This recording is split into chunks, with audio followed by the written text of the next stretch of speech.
I've traveled halfway across the world to explore this land.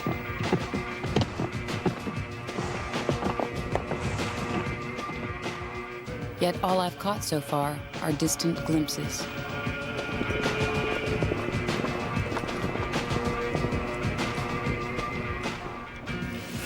It's a long wait.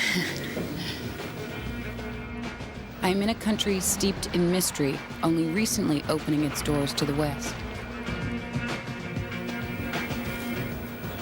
This is pretty. Pretty. I've always longed to come here, but why? It's a land famous for warriors so fierce they conquered the largest land empire the world has ever known, led by a man whose name inspires terror, Genghis Khan. A wild and desolate country separating Russia and China in the heart of Central Asia, Mongolia. I'm desperate to get out of the capital, Ulaanbaatar, to start my adventure. I just need the final piece of paperwork. Is that mine? Oh, hi. Excellent. Thank you very much. Thank you. Bye. Mongolia isn't about cities. Most Mongolians are nomads, a tough life hardly changed for thousands of years. Where I'm going, there'll be no hot showers, no shops, nothing. What will they make of me, a girl from New York? However, I'm confident. I have a passion I know they share. A passion for Genghis Khan's greatest weapon, the horse.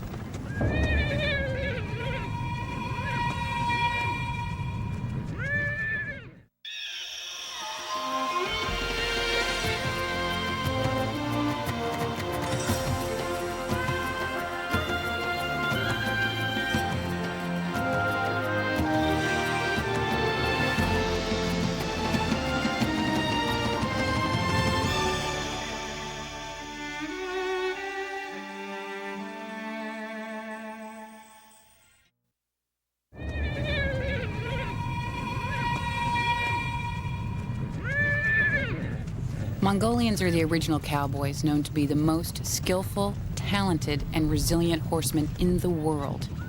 That's why I'm here. I have to see this for myself. Well, I mean, I've known how to ride horses since I was a little kid and been around them quite a bit. And have horses now as a grown-up. And I think that I have a great respect and appreciation for horses. I think that they're really smart animals. I can't read a horse as well as some of my friends can. I mean, I'm friends with a lot of cowboys and, they know everything about a horse. But you can tell, I mean, it's like with any other animal, if you observe it closely enough. Its ears will tell you things. It's the way it stands, the way the position of the legs will tell you things. They have lots of ways of communicating with you. Yeah, love horses.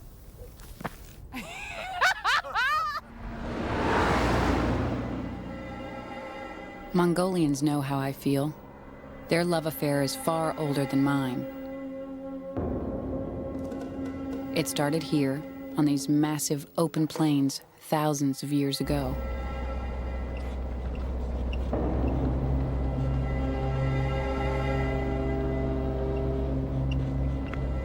The life of Mongolian nomads is one of the world's best-kept secrets. The old communist regime blocked foreigners from traveling here. That's changing. I've got myself an invitation to live with a nomadic family for the next few weeks. And here's my first problem. How do you find a nomad? Someone with no address.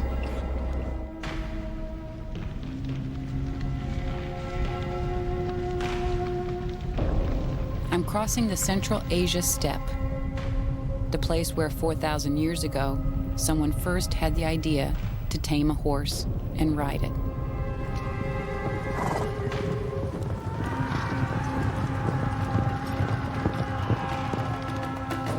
Horses gave us speed and power beyond our wildest dreams. It made those early warriors terrifying to their enemies. It enabled Genghis Khan to create an empire that stretched from the Pacific Ocean to the center of Europe.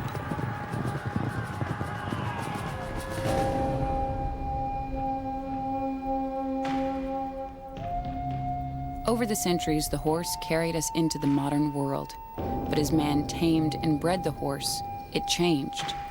The original prehistoric horse looked very different.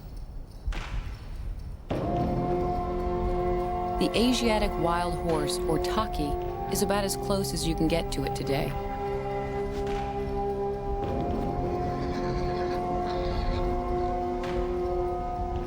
Its sticky up mane and stocky body reminds me of a zebra without the stripes.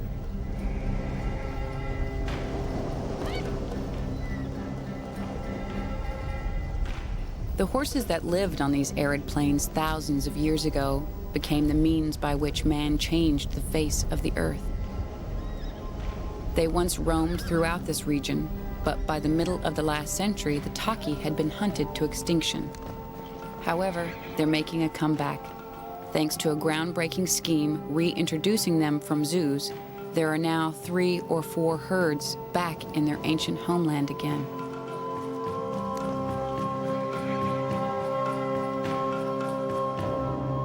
They'll need luck. The newly introduced wild horses will need to be tough to survive.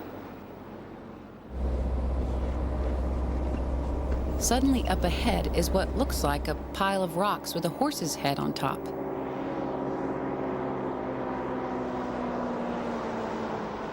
It's an ovu, a place to make an offering to the gods. Before communism, Mongolians were Buddhists and shamanists. The communists tried to suppress the faith. They destroyed 700 monasteries and slaughtered thousands of monks. With communism gone, Mongolia is rediscovering its national identity. Buddhism has returned.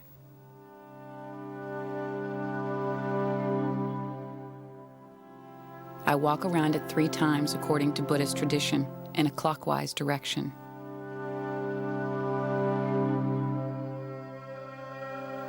Then I make a wish. I wish that I find my nomads today. I don't think I can take another hour in this truck. Chokaha.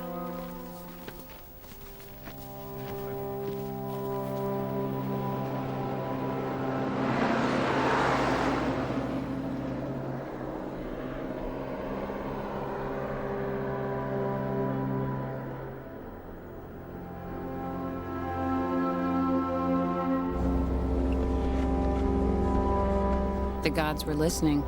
In the middle of nowhere, 2 little houses.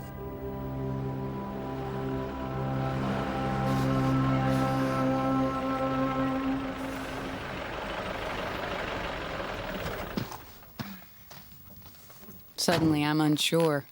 I don't speak Mongolian. Hello. Is this my family? I'm Julia. Mintsana. Minsana. Hello. They are expecting me. This is Mensana and his wife, Adonchimeg, my hosts.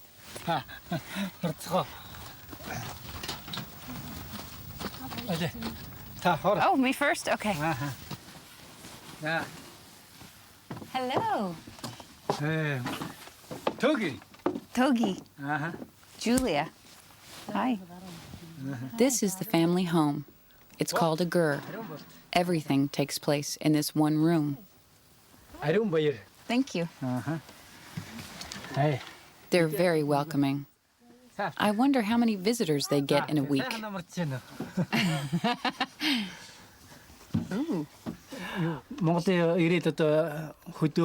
Straight away, I get my first clue as to the importance of the horse. For your teeth. Oh, thank you. This is horse's milk. It's fermented to make a drink called irag. I'm shocked by the first taste. It's like fizzy, warm yogurt.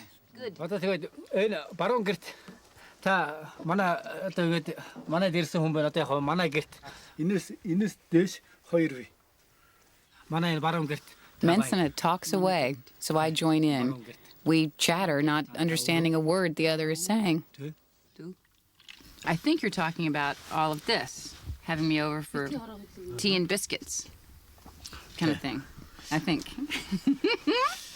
I don't care, I'm happy.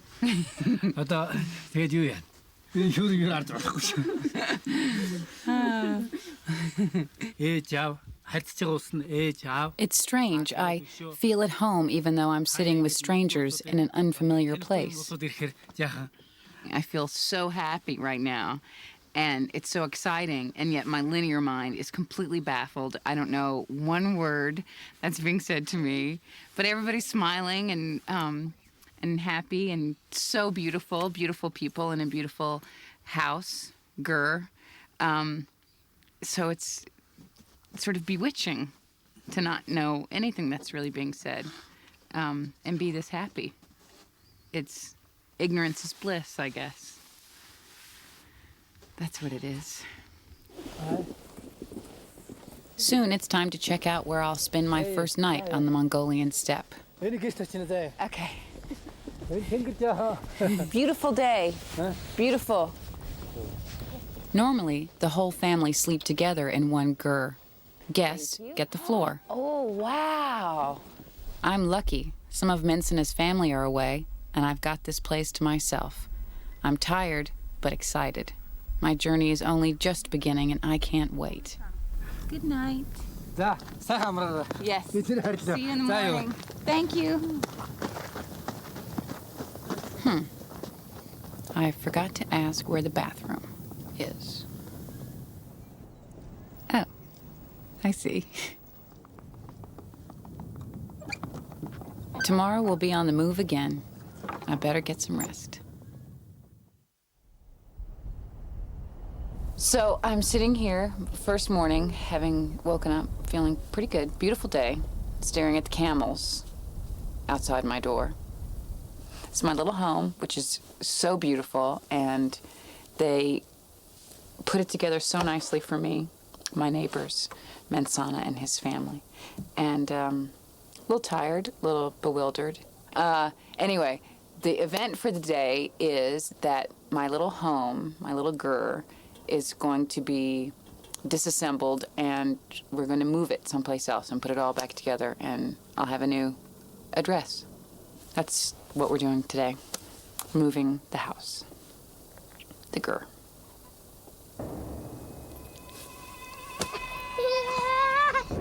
Oh, careful.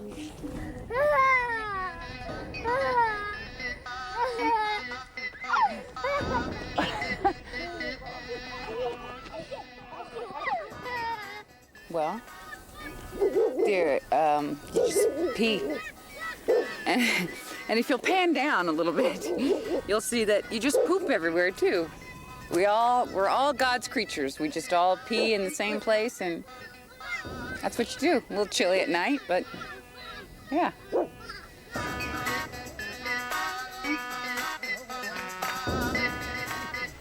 It's like unwrapping a huge birthday present.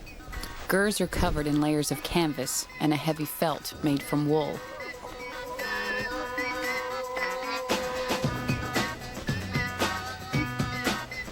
The design hasn't changed for centuries.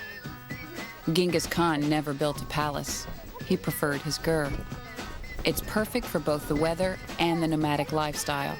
They're warm in winter, cool in summer, sturdy, and completely portable. The wooden frame stands rock solid in the wind, but is held together without screws or nails. The house and furniture are painted a vibrant orange, the color of the sun, and every single bit of it is packed and loaded onto camels. With all hands on deck, it's done and dusted inside an hour. You want them off? Can you take them off? Well, the one thing that is so impressive is all the children working so hard and loving it. And this is kind of like a party, everybody getting together to take down the house, and really social, and everybody's laughing, and the construction of these buildings is so simple and so brilliant. You can really appreciate it as we take it apart. And I'm actually having a rather good time in the freezing cold, deconstructing a house. Who knew?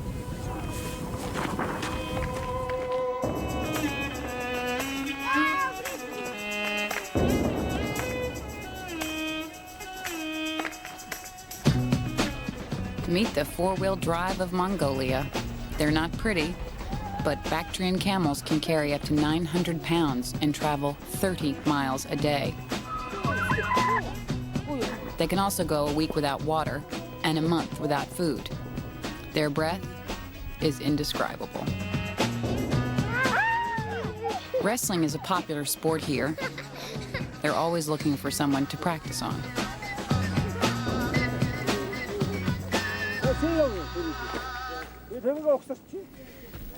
So my little house was here, and now it's gone, and what seemed a very specific area is now like everything else out here. It all looks the same. You'd never know it was here, and what fun we had in it. So I guess we're headed that way, following the camels. Okay. Mensena's father, Henmade, has come to lead us to his camp for a celebration later in the week. Are you scared? Okay.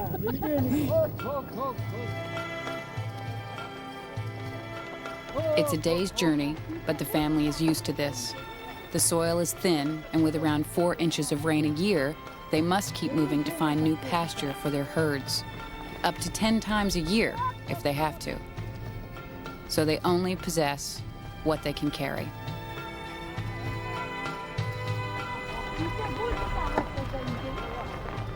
As we pass other gers along the way, people come out to offer hospitality.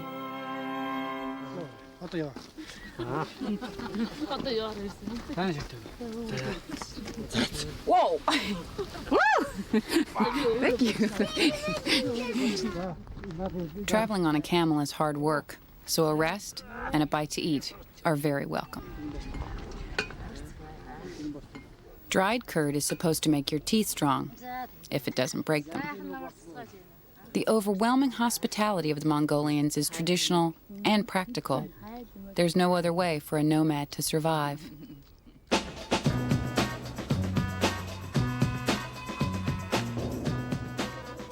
We arrive at Henmade's. I'm dusty and tired, but still there's work to do. None of us will be going to bed tonight until the house is rebuilt.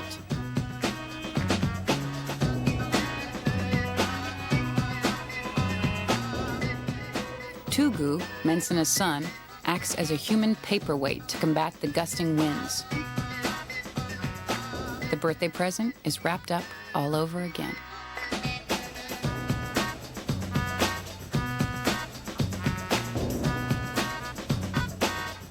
Our whole day's been about teamwork. We've all been helping each other. It's fun and it's festive.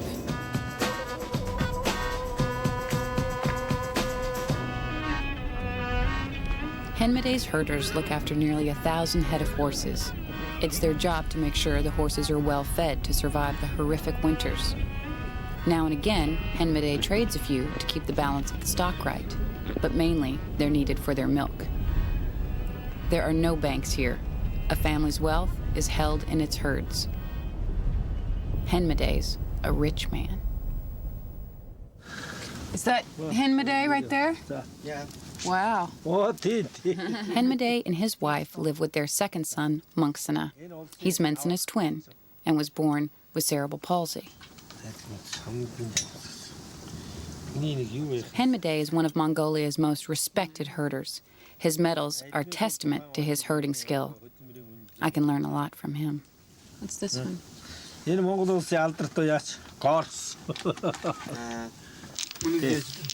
But first, I have to learn a family game. Yama, goat. I'm Yama. learning my Mongolian. Camel. Teme. Ado. Ado. Teme. Teme. Hun. Hun. Yama. 자, 내가 일거리 인게 아주 자, 자네 가이. The pieces are made from the ankle bones of sheep. And the game, of course, is a horse race. It's all in the throwing of the bones. The way they fall dictates your move. I see. Okay. No? Moo. Cow. With Henmade's grandson Tugu on my side, how can I lose? One more. Hey,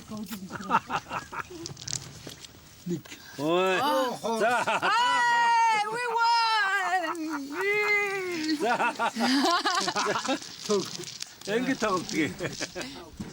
While we play, Henmade's wife, Sensorin, oversees the serious business of preparing a meal. They're making a warming stew from the meat of a fat-tailed sheep. The fat of the meat is seen as the most valuable part, and with curd, cheese, and horse's milk, it's the staple Mongolian diet. Not one we would think of as healthy, but they thrive on it. Horse dung is used to fuel the fire.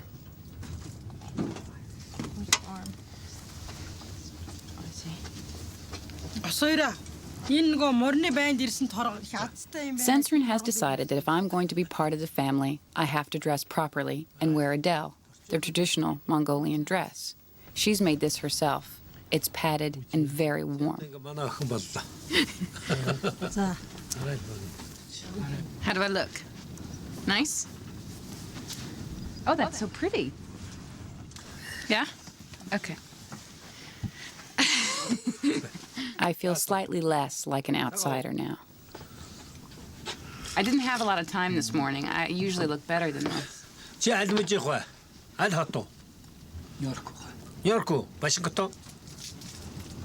Good, Howard. Can I get it?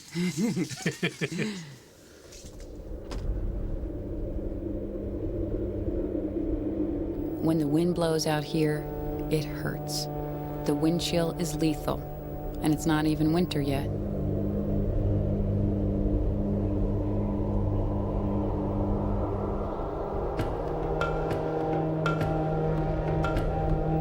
Every activity and even your mood is dictated by the wind. You can fight it, or you can just go with it.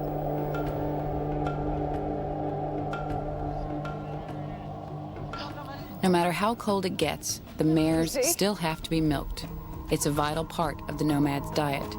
Fruit and vegetables are difficult to grow here, so it's their only source of vitamin C.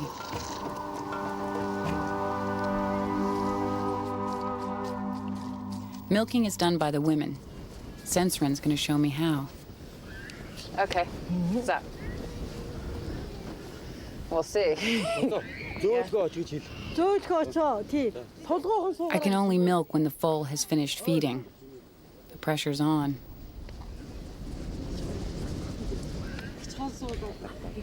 Whole new frontier.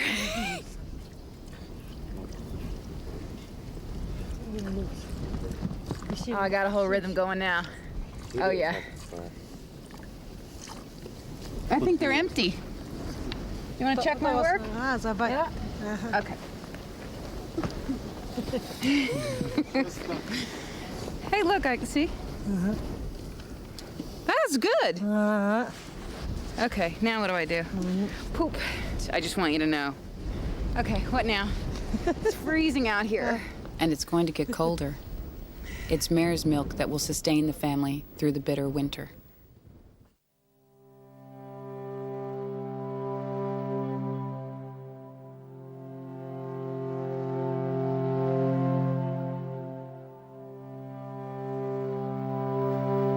When I wake at dawn, the milking has started again. It's a continuous operation. Every 2 hours in the summer, several gallons from each mare, every day.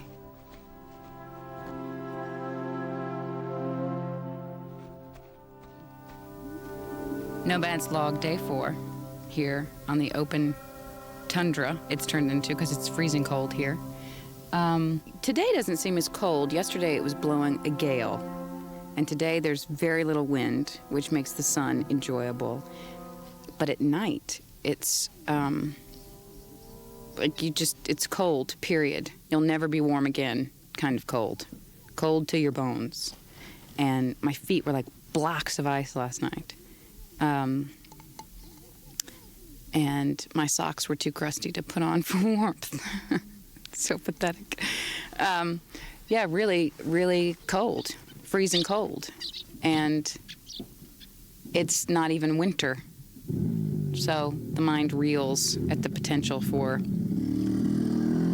frozenness. There goes my neighbor, Mensana. See you later.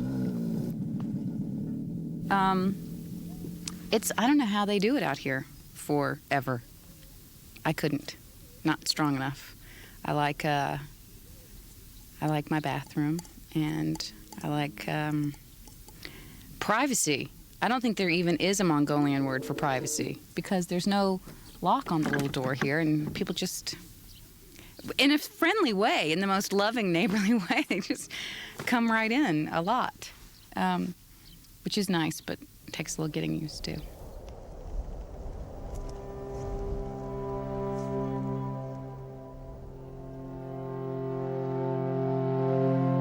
Stride out in any direction if you want to be on your own, but don't expect any landmarks.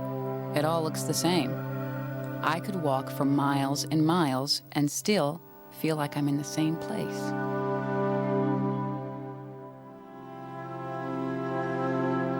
But I'm never completely alone.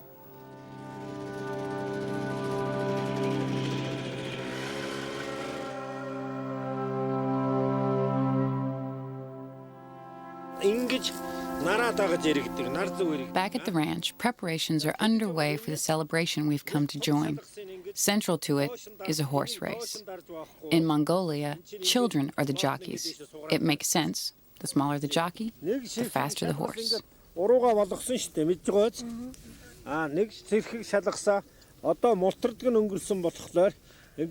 Henmade is a patient and kind teacher.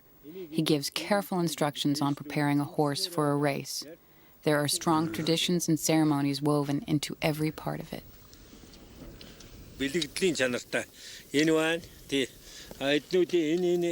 The children are eager to learn. They all want to ride in the big race. And today, Henmade will choose who rides his fastest horse. So they've all got to put on their best show. Beck here is another of Henmade's grandsons. His talent makes him the obvious favorite.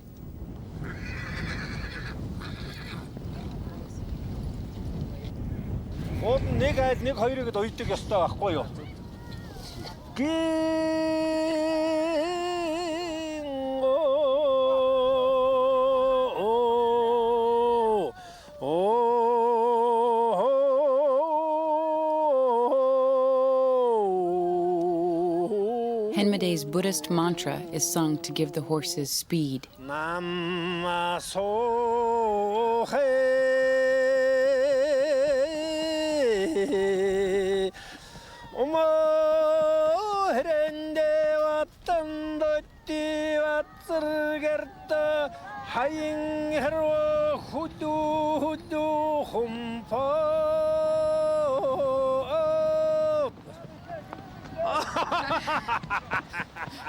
That's beautiful.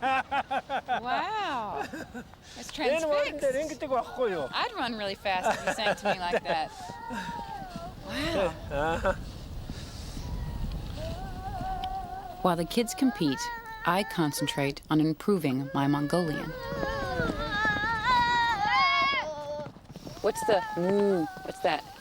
Wait, moo. Moo. What's that animal? What's the? Moo. Paolo? Is that a paolo? Paolo? Cow. What's buffalo? Buffalo? What's the buffalo? Mongol buffalo. How do you say? Sarlik. Sarlik. Sarlik. Sarlik. Paolo? Paolo. Paolo? Sarlik. Sarlik. Look what's happening over there. The riders thunder back towards us.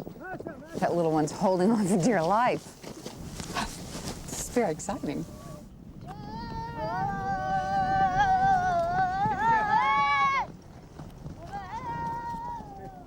It looks like Bekir's won. These kids are truly impressive. So young, so capable.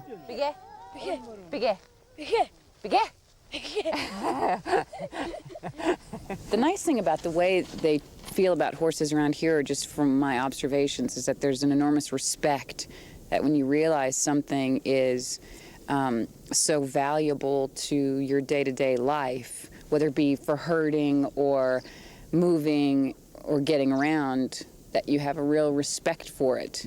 And I think that goes both ways. I mean, for these horses to just be allowed to roam around and they don't take off and leave, never to be seen again, that's their respect returned, which is kind of amazing.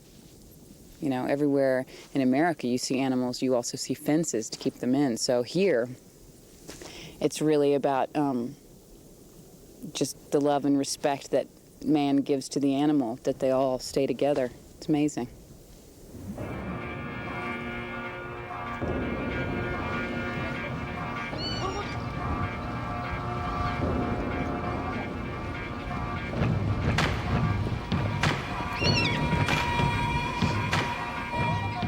Around here, if you need a horse for work or racing, you have to go catch it.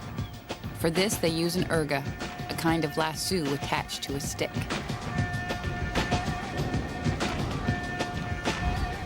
The herders are picking out horses for the big race. They're looking for fast, strong, 5-year-old contenders, the most difficult ones to catch. Can I see it? Uh-huh. Sorry. Hello. Oh, that's, oh my God, that's heavy. That's heavy.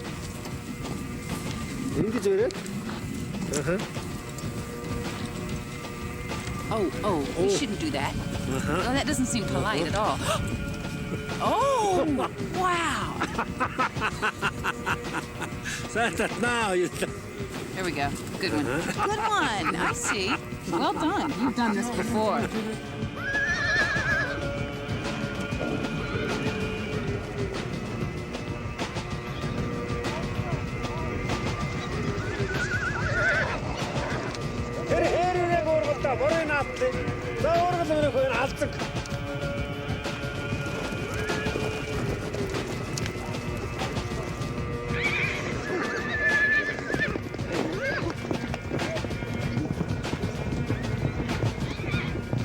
Whoa.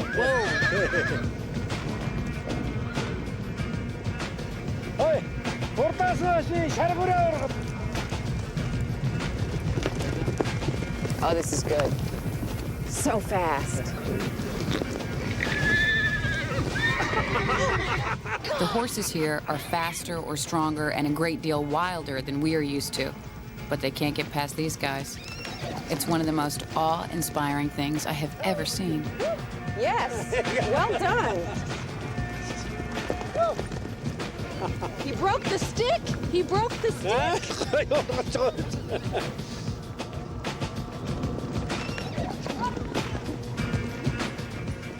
Mongolians are said to be born in the saddle and grow up on horseback. I'm mesmerized by the balance, strength, and power of man matched to horse.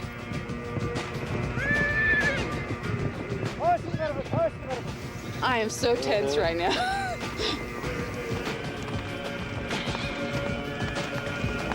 Okay. He got him just by the nose.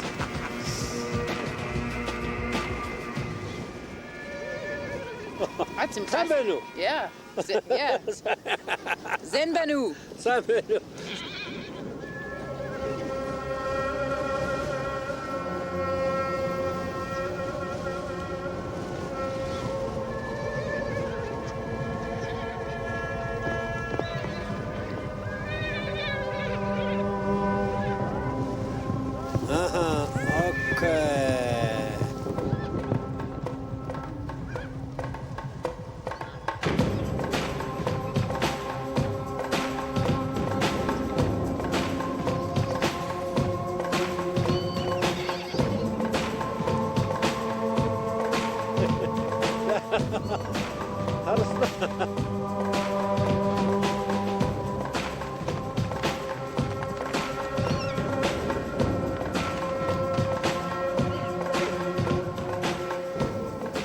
Very impressive. No wonder when Genghis Khan's armies thundered into town, the opposition froze in terror. The Mongolians must have seemed like men possessed.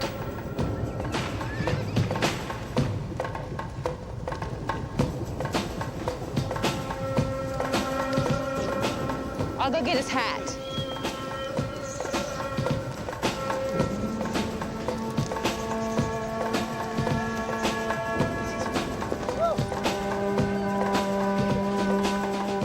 That's a brave man. Wow. Okay. So I'm next.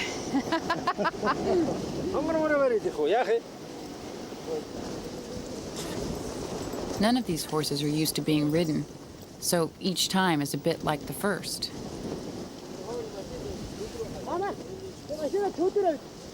I said these riders were tough. Take a look at that wooden saddle. The metal studs on the seat encouraged Genghis Khan's men to stand.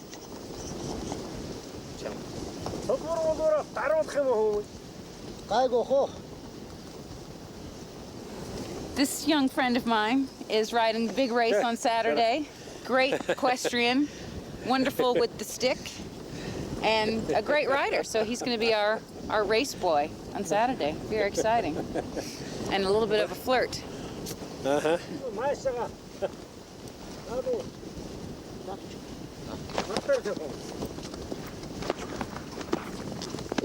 They've chosen this horse for Beck here to ride in the race, so it's important it's properly broken.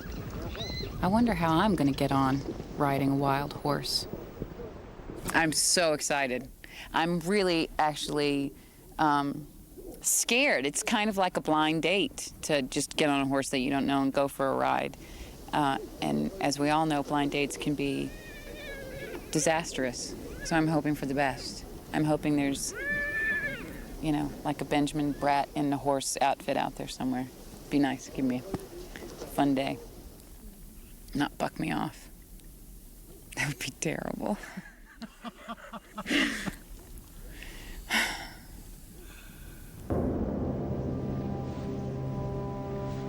So here I go.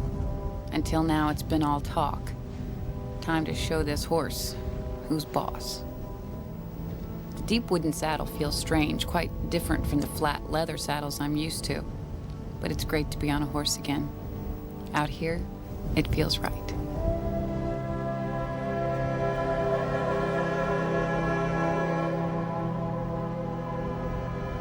I feel safe with him today. His family are watching. They want me to enjoy my experience. On this saddle, you have to sit off to one side and kind of hang on. He tries to show me how to stand, but for now, I'm happy sitting.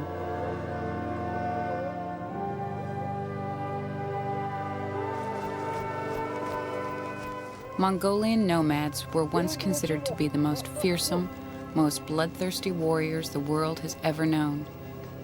I know them as gentle, welcoming, and kind. My new 4 friends are Adonchimeg and Sensrin and Henneman and Mensana, and it's amazing the amount of conversation you can have when you don't speak the same language. I discovered, much to my surprise, last night I had Adonchimeg and a bunch of the children in my ger, and the children didn't know how to snap, and which, you know, I found so shocking. And the thing that I realized today, I winked at Mensana, and he came up to me later and said, Julia, sort of flagged me down and came up and went like this, because he doesn't know how to wink. But even 2 hours later, he wanted to return the gesture, which I thought was very sweet. And so now he does this big finger wink, which is sweet. I love it all. I think it's a really good lesson in human appreciation and observation, because it makes you really look at a person, which sometimes we don't do. There's just I'll say this about this place, is there is a sense of happiness that seems to permeate everything. This place is kind of, maybe it's because there's a simplicity to life out here, but it radiates. The people radiate, the land radiates, even the sheep that I have to fight to get to the loo, they kind of, everybody seems as though they're in the one place that they're supposed to be, and that shows. And I've woken up happy here every day, and I think it's because you feel that. Oh my God, look at the moon. Wow. See? Happiness everywhere. That's amazing. Good sign for race day.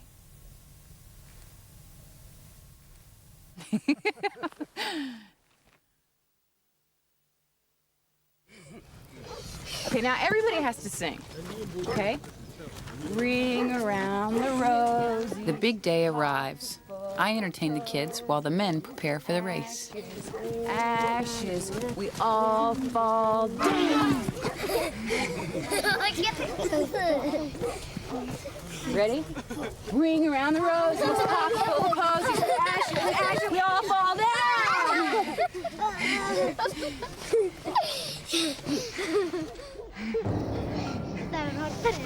Oh, new arrivals. Horse races are an amazing deal here. People come from miles around with their families and best horse.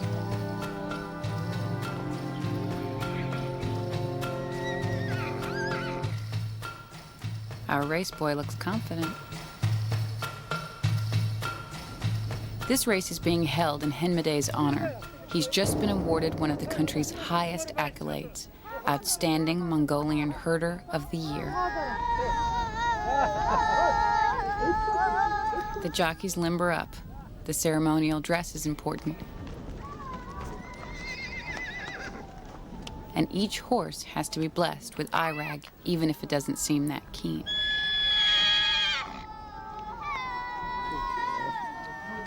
Henmeday, in traditional headgear, presents a toast to the race, then sings a mantra to herald the start.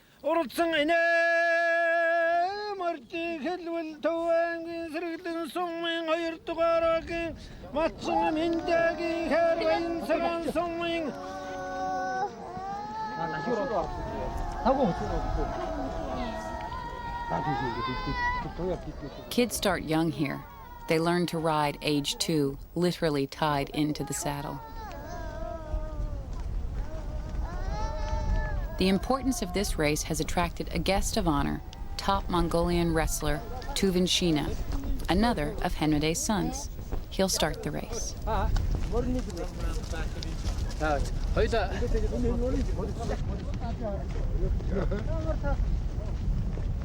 As the riders are led out, Mensana and I take up our positions at the finish. The tension is mounting. The word is that it will be a close race.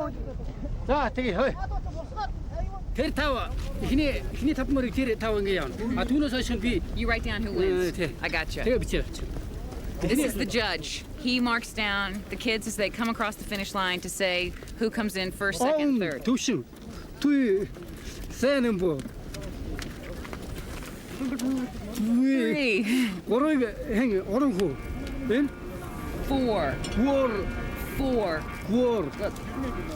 4, 4. Yes.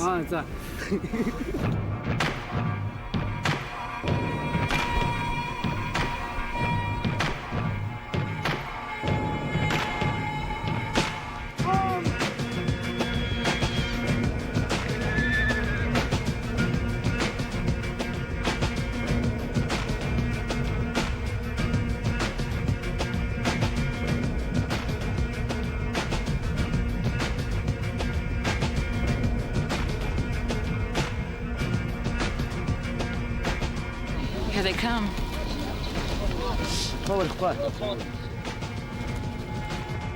The children race hard. The fathers watching from the finish line are some of the most expert riders in the world, but they have no desire to show off their skills. Perhaps it's because riding to them is like breathing, something everyone can do.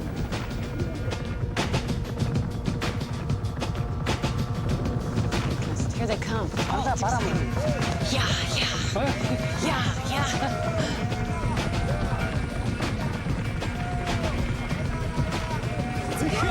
What's he doing? There's the yellow jersey. In the final moment, Bekir urges his horse forward and wins the race.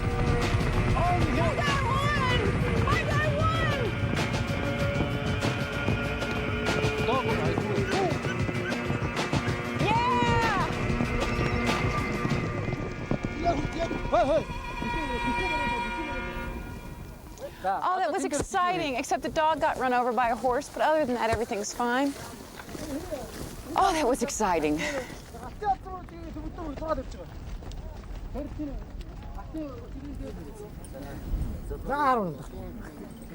It's all been kept in the family. Time for a celebration. Mensana claims the first prize, a valuable horse. fr8nh wrestles a sheep for the runner-up. Everybody gets something.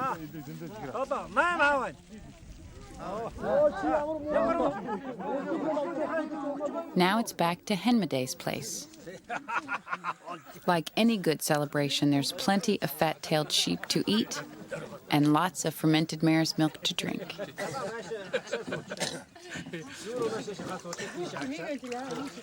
Irag and vodka flow in equal measures. Soon I'm enjoying the party along with everyone else.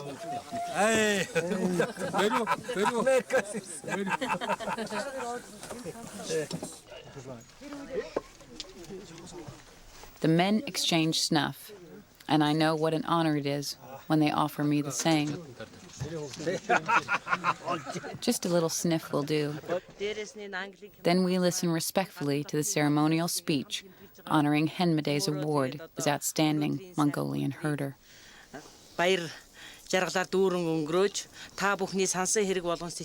Of course, there's singing. Mongolians love to sing.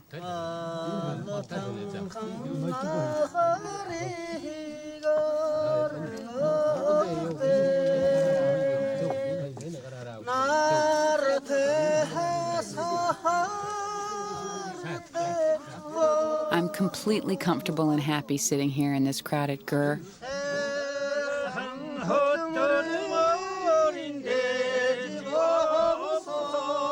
Mongolians have none of the things we take for granted in the West, and I found I can get along without them. In the gur, everyone is equal and welcome, winner or loser, owner of 1,000 horses or none. Everyone gets the same.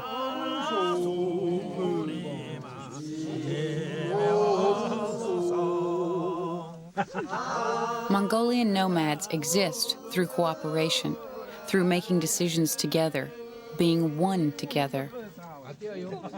I feel like I've been in the presence of a truly remarkable people.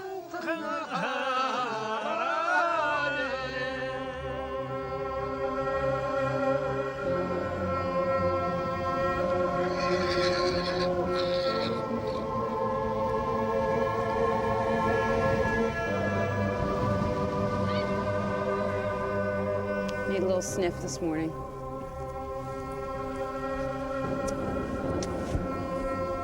So should we go for a ride? Yeah. Want to go for a ride? You? Yeah.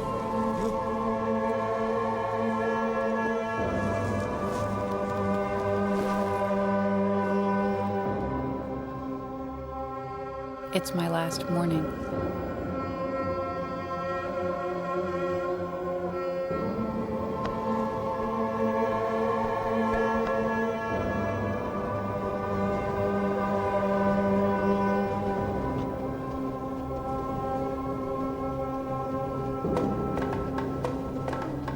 You know, I might get used to these saddles.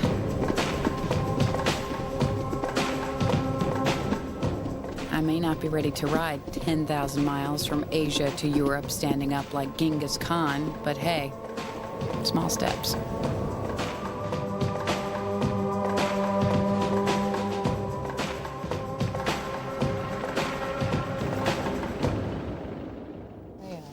Suddenly, and all too soon, it is over. Yeah. I hate goodbyes. Thank you. My little sweetie. Ja, oista saivat.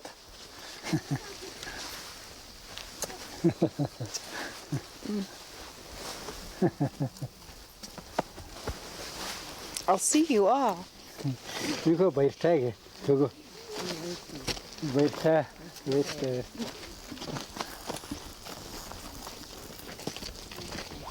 How could I have known how much I would come to love Mensana and his family? They've stolen a piece of my heart.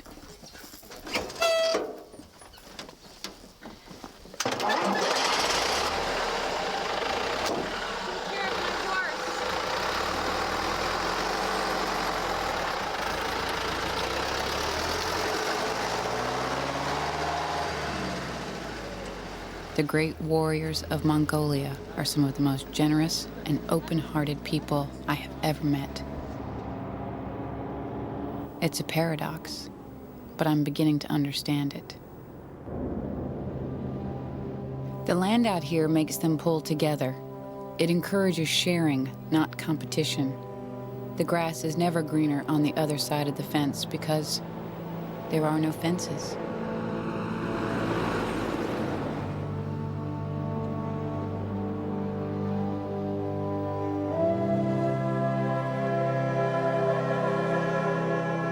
On the way back to town, I take one last ride through the open space. The first snows have fallen early in the hills. What I didn't know was that this was going to be one of the most brutal winters this century. It decimated herds and put many families at risk.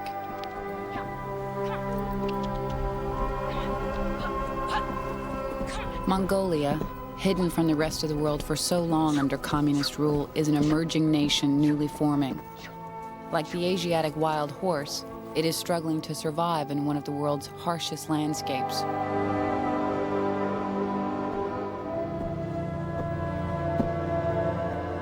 I hope their inner strength and open-heartedness, which was deadly when united against outsiders, will now give them the strength to survive.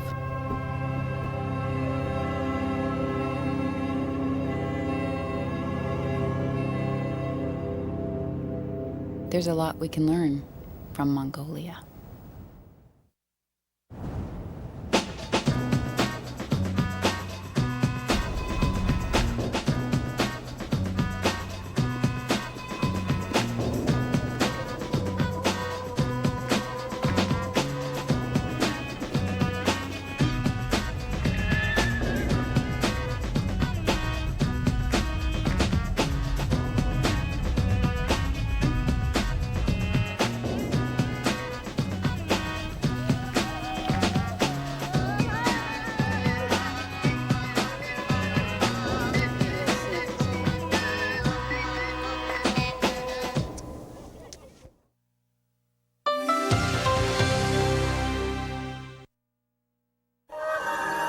This is PBS.